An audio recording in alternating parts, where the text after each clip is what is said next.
So the first chapter of the Church Planting Thresholds book is called Confirming Your Calling.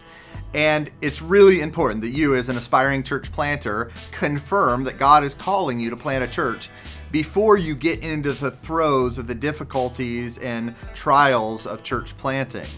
Missing this, getting this thing wrong, could be really detrimental to you, to your financial life, to your family, to your friends and neighbors and everybody that's around you, and for those who have the misfortune of attending your church. You don't want to miss this one. You want to do it right. You want to get it right. So before you even start down the process of planting a new church, you really need to ask yourself the question, am I called to plant a new church?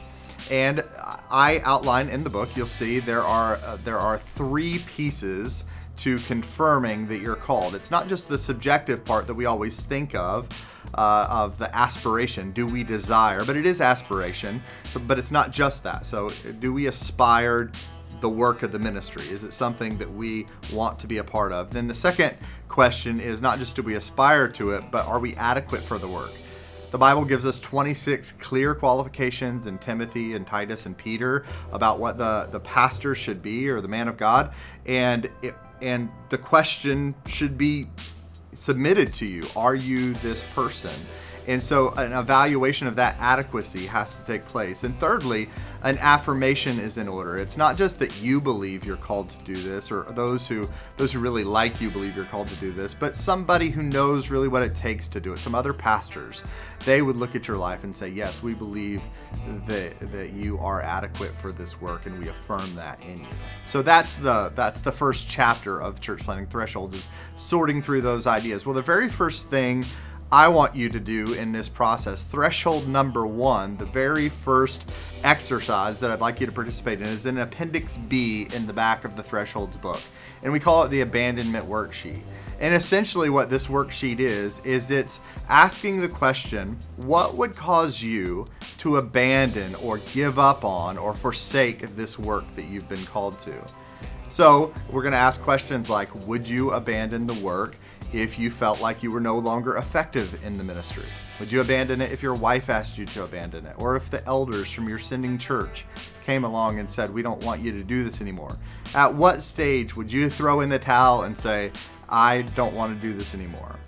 The thing that this does is it gives you the ability to scale your commitment level. Now, some planters that I've worked through this abandonment worksheet with, some of them have said, almost nothing or nothing on that sheet would cause me to quit or give up or throw in the towel. Well, when I see a church planter say that sort of thing, it scares me. His commitment is so high that he won't let anything get in his way, even immorality, even sin, even his wife standing in the way, even elders from a sending church standing in the way. And so that tells me something about this person's resolve and commitment that's actually negative, and I want to know that. Another thing it does is it sometimes tells me if somebody's commitment isn't high enough, if they're not going to receive enough pay, or if their congregation doesn't grow fast enough, they'll throw in the towel or they'll give up. I remember this one instance. I met with 2 church planters in the same day, and I asked both church planters the same question. I got 2 very different answers. One church planter, in the morning when I met with him, I asked him the question, what would you do if a year from now you have 75 people attending your church? And that first church planter said, man, I'd thank the Lord. I'd worship God that he entrusted 75 souls to me to care for.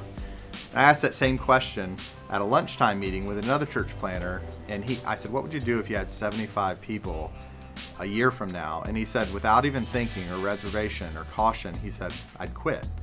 And those 2 things taught me something about those guys. So I think it's important for you as the church planter to take some time and consider what's the level at which I'm willing to throw in the towel. Because what I see is that most church planters drastically underestimate how challenging and difficult church planting is going to be.